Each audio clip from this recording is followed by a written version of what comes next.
Analytics or big data or whatever you want to call it is certainly a very popular term these days. You almost can't pick up any newspaper or magazine without having some article on analytics and its impact on our economy. I'll start off with that with a fairly simplistic block diagram of how you go about making decisions. And now that I have this new laboratory for analytic sciences that's funded by the NSA, I have a better perspective for this. But essentially what it is we start off with an applied problem. Somebody asked a question. And generally the first thing that happens after we do this applied problem is we synthesize or postulate a number of options to that particular problem. And then for each one of those options, which might be supplied from the outside, or we might actually have to generate those options, we go in and we collect data for each of those. It might be that we have to actively go out and get data, seek data, or it may be that we have data that's in storage that we can just bring into the system. Once we have that data, then we compare the data against the options in an analysis or an assessment phase. And we see how well the data matches to the options. We did go through a process where we score each one of the options, and then we go up into a control section where we decided we have good enough data that addresses the options, and we've answered the question, in which case we answer the question. We may decide that we don't have enough data to see whether or not that option's good, so we go back out and get more data. Or we may decide that we don't have enough options, that we need to go back and get new options. Nearly every field or industry that's dealing with big data uses a similar process with this. And this is the analysis cycle. The reason why I wanted to show you this up front is that as I go through the talk today, I'm going to talk a lot about these different blocks of this. We're going to talk about the modeling phase, where you use models. You know, a lot of past work in physical models or models where we have really physical understanding. And of course, one of the big interests these days is that we're going to what are known as data-driven models. Models that don't really have a physical backing behind the model. They're just based purely on doing the statistics of the data and looking purely at the data. There's this data management phase, which is how do I collect data, how do I store data, how do I index it so I retrieve it. To me, this is what big data is. It's a data management or a data platform technology. You know, how do I store all this data? How do I manage it? How do I index it? How do I extract it? How do I find it? All of those types of things. And then the last phase here is what I call analytics, which is the math and statistics behind how do I extract information out of that data and derive some value out of that. So you'll hear me talk about each one of these technologies as we go. First thing I want to do is let's look at the departments. When you start talking about data science and big data and analytics, you can imagine certainly the College of Engineering has a play in this. And so this shows two major departments in College of Engineering that do a lot of work in this area. Computer science, which is the department I'm in, and electrical engineering. And you see that we have a lot of expertise in both of these. For instance, there's a lot of expertise in advanced learning systems, which is related a lot to the natural language processing and doing intelligent tutoring systems. Algorithms play a lot in this. We have a big effort within analytics. In our computer science department, we have an even larger effort in the area of artificial intelligence and intelligence agents, which is also a very related technology. Cloud computing certainly is a big part of how you do big data storage. Cybersecurity, making sure that it's protected. Electronic commerce, of course, is related to it, as is knowledge management and scientific HPC computing. So the computer science department has a lot of technologies related to this big data problem. Electrical engineering also has a lot. Communication and signal processing, as I mentioned. How do I process data? How do I get it in the right form? How do I extract noisy data out so that I can maximize my signal-to-noise ratio? Is a big part of this. Computer architectures is a big part of how do I store and extract data, and networking also is a big piece of this. The other college that we might expect has a lot of expertise in the area of big data and analytics is the College of Science, Statistics Department, and Math Department. And certainly within the Statistics Department, we have a very good base within data mining, machine learning. We have a lot of work in mathematical statistics, but this measurement error with mixed models is also very important. Model selection, as I talked about the importance of how do you do those models and postulate options. Time series ends up being very important because a lot of times we're trying to exploit temporal information on top of spatial information. So being able to model temporal changes in data is very important.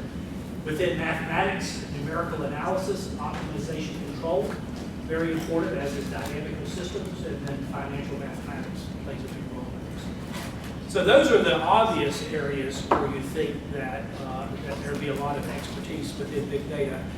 But one of the things I want to show you is I want to show you a slice of demographics for the program that I've mentioned, the Laboratory of Analytical Sciences, and who's participating in that across which colleges. So this particular chart here shows the number of investigators across each of the colleges at the university that are working in this area of Laboratory for Analytical Sciences. And one of the interesting things that you see here is the engineering, of course, is the most funded into that. But the second highest funded college is actually College of Humanities and Social Sciences. CHAS, Humanities and Social Sciences, plays a big role in analytics because there's a lot of information and a lot of value that we can glean out of learning how people make decisions.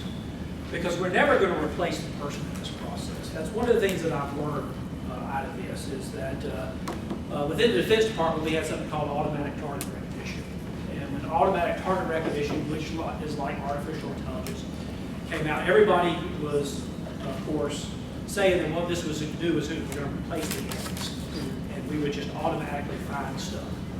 And what we found is that they'll never be good enough to replace the analysts. And so what instead we should be trying to do is we should be trying to help the analysts understand various decisions as opposed to actually replace them in making decisions. So there's a big interaction between the human as part of this and the machine, and how does the machine help enable the human, not replace the human. So we're doing a lot of work in cognitive models, cognitive process, how do people make decisions. We're doing a lot of work in understanding narratives. You know, what are stories and how do you form stories through the data? And how do those stories explain the data that I got and how it all fits together and integrates? And so the largest program within the Laboratory for Analytical Sciences is actually narrative processing, which is how do I go in, look at data, and then from that data explain stories that explain the past, but also give me some idea of how I might predict the future going forward. And so we get a lot of the social sciences related to that. We also have College of Sciences to a lesser degree, but we also have education. Management has been a big piece of this thus far as well. Design is a big piece because we're doing a lot of gamification and a lot of narratives. College design gets involved in that. We even have one person from natural resources involved in this. So we have very broad participation across the university in this field of analytics. And we have a lot of expertise in the university within the area of analytics, which we'll talk a little bit more about later. But the question is, well, what does the university look like in the big picture?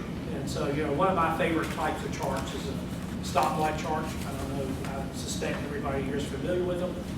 So when I first got here, I did kind of a horizon scan across the university, and what I did was, within each of those three areas, models, platform technologies, and analytics, I came down with a number of subfields or subdisciplines that I thought were important for the university to have expertise in to go off and tackle these big problems of analytics.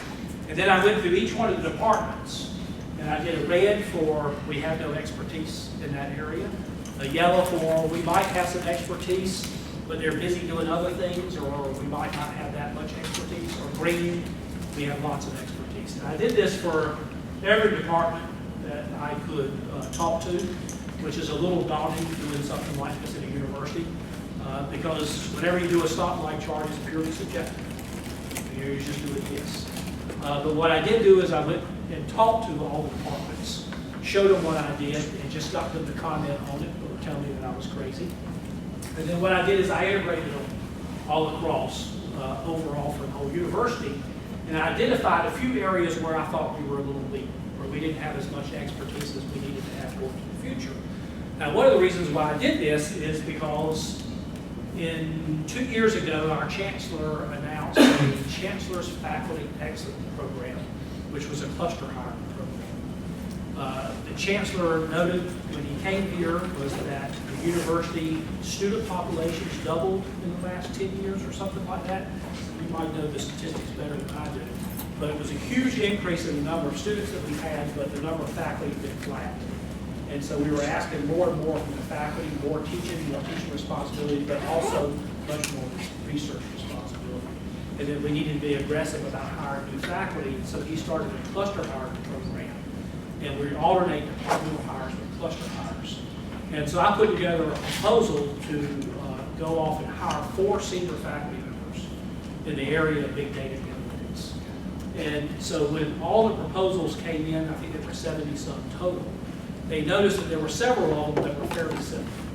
And so there were 3 proposals that were pulled together that were combined into one program around big data analytics, and that was known as the Data-Driven Science Cluster. And I'm the head of the Data-Driven Science Cluster. Yeah, so I think another aspect of that, and your previous chart shows that those greens and yellows in the far overall side seem to infer that there's collaboration across those different departments. Is that something that you're seeing? No. What is it? My favorite term, university cylinders of excellence. And so, you know, by its very nature, really largely just how the university culture has been over the years, not just NC State, but almost any university, is that there's not a lot of collaboration with departments. But that's something that there's a lot of interest in changing. There's a lot of movement towards trying to change that culture, and it's going to take a while. And so we're seeing much more of it these days. And but there's not to say, and I think LAS has been one of the big things that's helped that. One of the biggest things I think we're getting out of LAS is we're bringing all these different departments together, and people are getting to meet each other. And once they meet each other, they understand and also start beginning those relationships where they become comfortable calling those people up. When there's a new proposal that comes out or a new opportunity, and they already know that they've got this relationship over here. So I think we're seeing, one of the biggest things I think that we're seeing out of the laboratory for analytic sciences, besides $60 million, is that it's really growing the roots between all these collaboration departments. But I think in general what you find is that a lot of these don't happen organically, but faculty are, it's mostly just because there's not a forcing function. And a forcing function may not even be the right term. Faculty are more willing largely, by far and largely, to collaborate. It's just that they don't have the means yet to do it. So if we go in to that spotlight chart and I want to put a program together and I call someone up in the business school or College of Sciences or whatever and say, hey, look, we got this thing going, it's a great opportunity, we'd like you to be involved. I have never had someone say, no, I'm not interested. They're always interested. So faculty are very willing. I think you just got to put the processes in place. So as it turns out, we combined 3 of the data-driven or analytic clusters to come up with this data-driven science cluster. And we're marching off into that, but as it turns out, there were 3 other clusters that also were largely kind of within that area of big data analytics. Fred Wright is now the leader of the bioinformatics cluster, which of course is around big data and genomics. Data-driven science is my cluster. There's a cluster that digital transformation of education that is between the College of Education and Computer Science Department, where we have a fellow James Lester, which is a big name in the area of intelligent tutoring and education.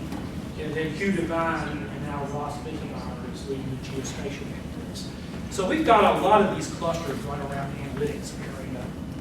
And we're even talking now about doing what we're calling super clusters, where a number of the clusters are now beginning to come together and start collaborating and go off and do new programs together. My cluster, data-driven science, we had 2 hires within the computer science department.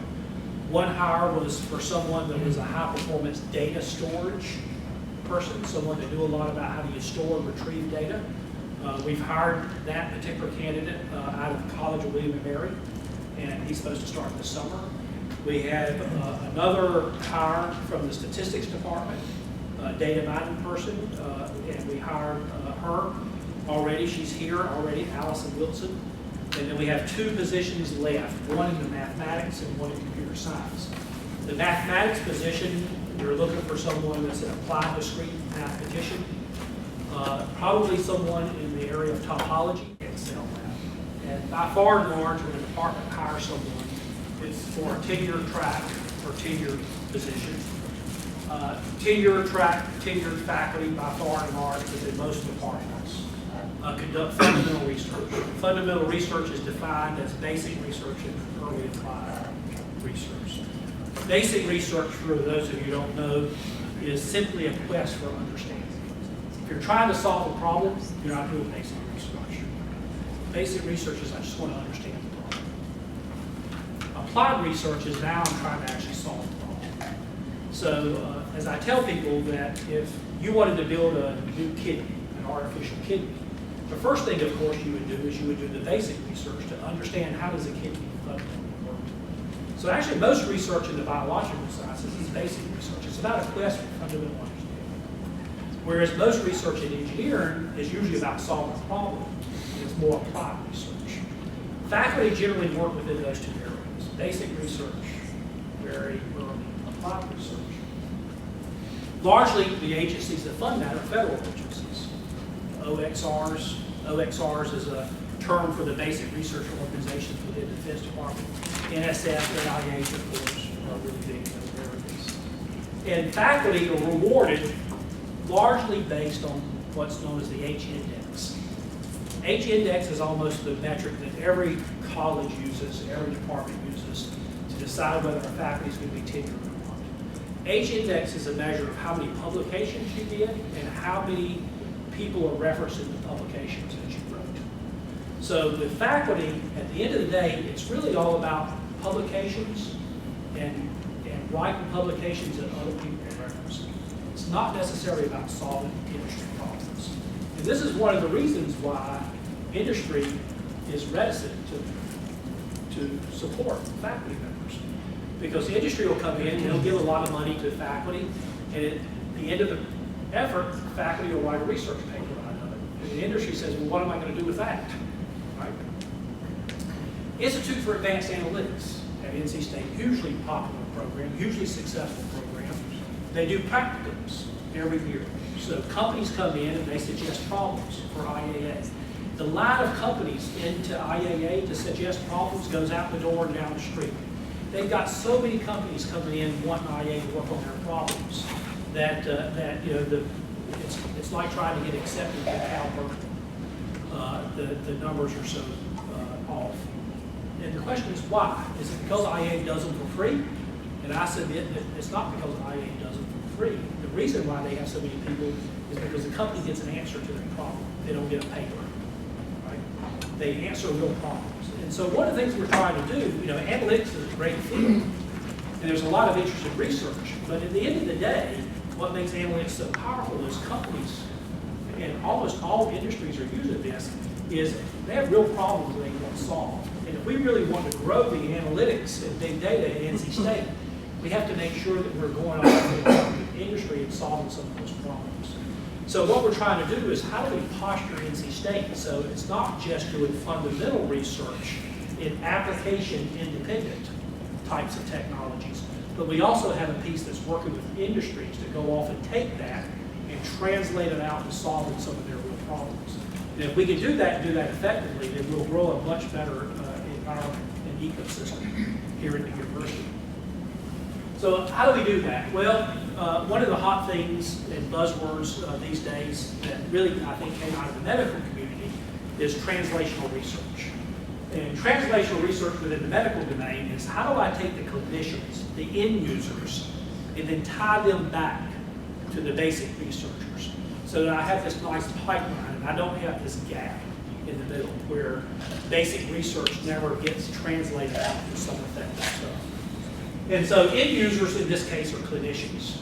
They're going off, they're meeting with patients, they're observing stuff, right? They're seeing problems every day.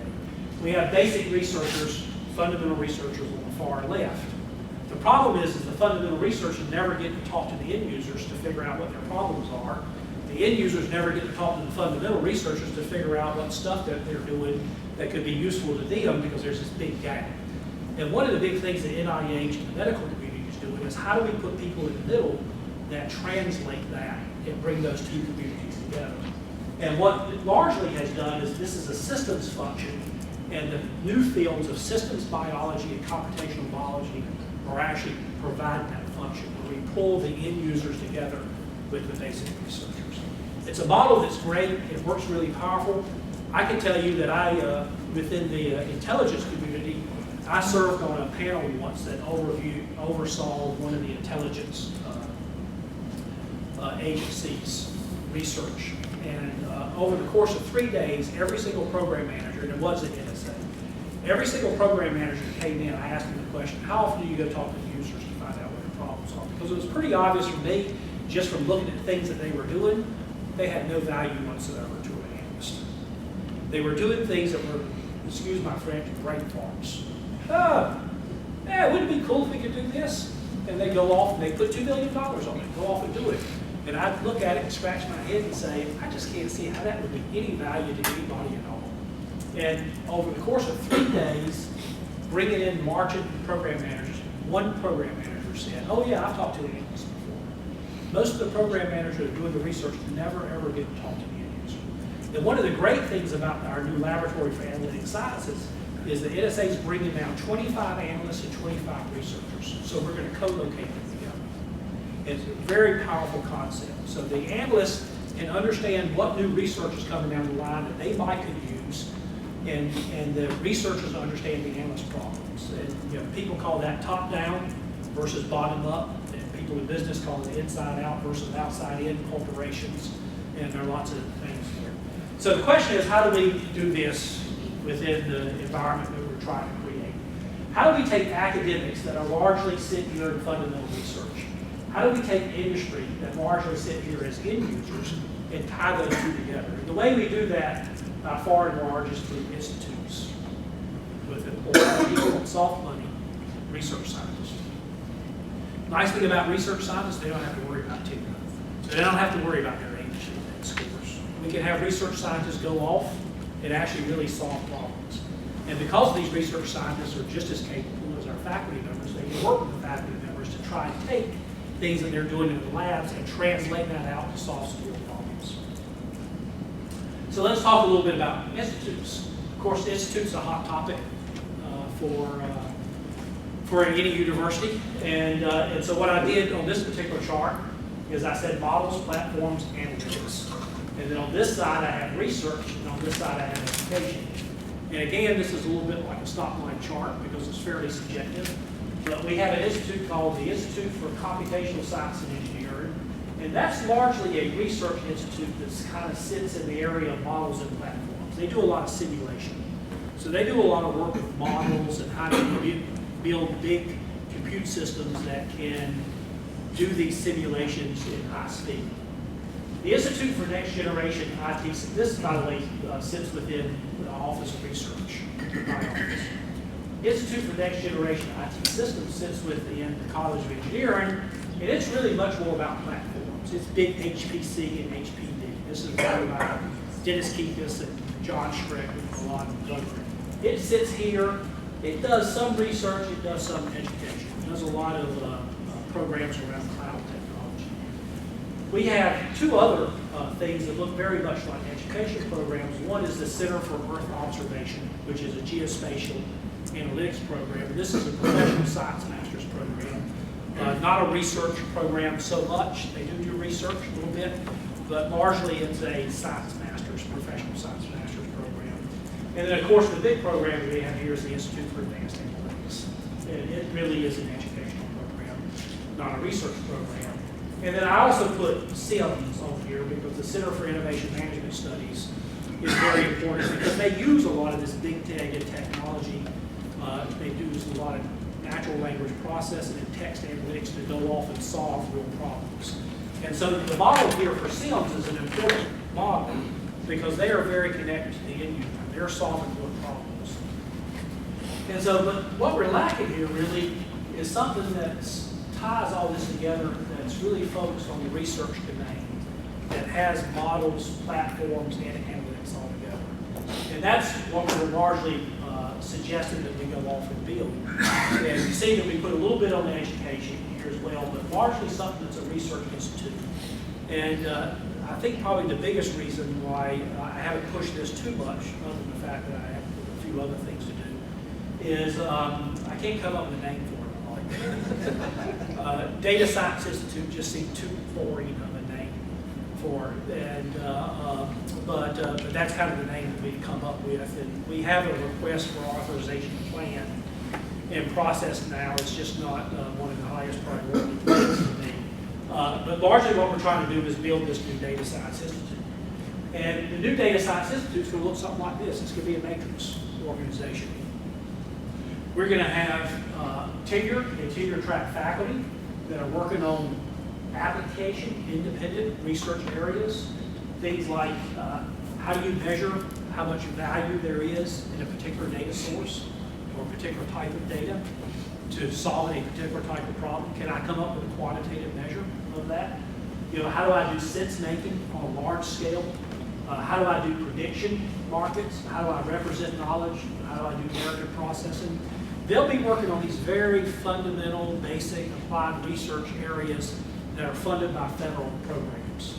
And this will be tenure track faculty, and they'll be using this and going off and publishing and everything else on it. But then what we want to do is we want to bring in research faculty, research scientists, software engineers, and even industry engagement managers. People from the healthcare industry that know the healthcare industry really well, that can come in and basically be business development people that can go off and look for opportunities for us to go in and make an impact in the healthcare industry. And so the areas that we talk about are national security, healthcare, business. We're already doing it in education and some other areas. And we'll add those areas as we grow and see fit. And we'll do that by building a facility that has this matrix where they all work together to solve some problems. National security is the one where we've had the most success, and the one that we're really is kind of the anchor ticket that we're working now. So let me talk a little bit about that. We've talked a little bit before about it. It's a laboratory for analytic sciences. It's funded by NSA. Got a proposal not last Christmas. Well, we got the RFP not last Christmas, but Christmas before last. They gave me the request for proposal 2 weeks before Christmas, and they wanted it the week after New Year's. And so I didn't have much of a Christmas break that year, but we were able to get it in the beginning of January, and then they took all the way to May to do the award. We got the official award in May of last year, so we've had a little over a year. And immediately after we got that official award, we got our first what's called delivery order. This is what's called an IDIQ contract, indefinite delivery, indefinite quantity. So basically, it's like a $60 million credit card. And every once in a while, they give us a delivery order. They say, okay, we want you to do this, this, this, and this, and this. Tell us how much it's going to cost, and just take it off of the credit card. Right? And those things, when they give us to us, are called delivery orders. And so for the first delivery order, they asked us, just tell us what the administrative overhead is going to be to run the lab. And so we gave them a delivery order for that administrative overhead. And then they came back about a month later and they said, okay, here's your first technical delivery order. And that was in September. And we had to turn that around in 2 weeks because that money was actually fiscal year 13 money. And in October, we were getting fiscal year 14 money. So we turned that around immediately, gave it to them. That was, I don't know, 4 or 5 million. And then within a few weeks after that, they gave us another delivery order for fiscal year 14 and said, go off and tell us what that is. We closed that in February. We got fiscal year 14 money with delivery order 3. And then just about 2 weeks ago, they did delivery order 4, which was submission money that they put on it, and that proposal's due today. So people are working on that. So in a year's time, we've had 4 proposals from them, and which is hugely important. We've been able to build a very robust research infrastructure. Our partners in this are UNC and Duke. UNC mostly Renzi, because because we haven't been able to get much interest on campus at UNC in this. At Duke, we've had no interest, no problems getting interest on campus, and we have a lot of Duke participation in this. We also have industry involved. SAS is heavily involved, and largely, quite frankly, SAS is one of the reasons why we have this. Michael Wertheimer is the chief of research at NSA, and he was down for a conference at SAS and just wanted to meet Jim Goodnight, and met him, and in the course of meeting Jim, he just mentioned that, you know, the agency's really struggling with a lot of what we call wicked problems, really, really hard problems. And we use a lot of the Beltway bandits, and we're just getting the same stuff over and over again. We're not getting anything new. And he said, you know, I'm really thinking that I'd like to start something new, maybe a research lab at a university where we could bring in a lot of fresh ideas. And Goodnight shook his head. And Wertheimer went back to the conference, and the next morning he was sitting at the conference, and he said he was sitting listening, and the door opened, and it was Goodnight, he said. And so Wertheimer got up, and Goodnight said, come with me, and brought him over to NC State, and drove him around NC State, and at that point, Wertheimer largely decided this is where he wanted to be. And it really came down between NC State and Carnegie Mellon, and he chose NC State. And I'll tell you why he chose NC State in a second, but largely this is a NSA-funded lab. There's two pieces to it. There's the research contract, which I've just been talking about, for delivery orders, but there's also a lease agreement. So they're actually physically bringing down 50 NSA employees that are going to be on Centennial campus. 25 of them are researchers and 25 of them are analysts. They're not working on operational problems. This is a lab that's doing fundamental, basic, and early applied research, but trying to do it in a translational nature. Almost all the research, matter of fact, all the research thus far has all been unclassified. Matter of fact, I think we might have 2 or 3 people that have clearances. It's not a condition to participate in this that you get a clearance, because like I said, most of the research is classified. And we have a lot of foreign nationals that are involved in the research as well. At some point, some of it may go and be applied to classified data to see whether it works or doesn't work. By the way, the amount of data that Snowden, with the cell phones and all that stuff, is a pitch of the data that the NSA has.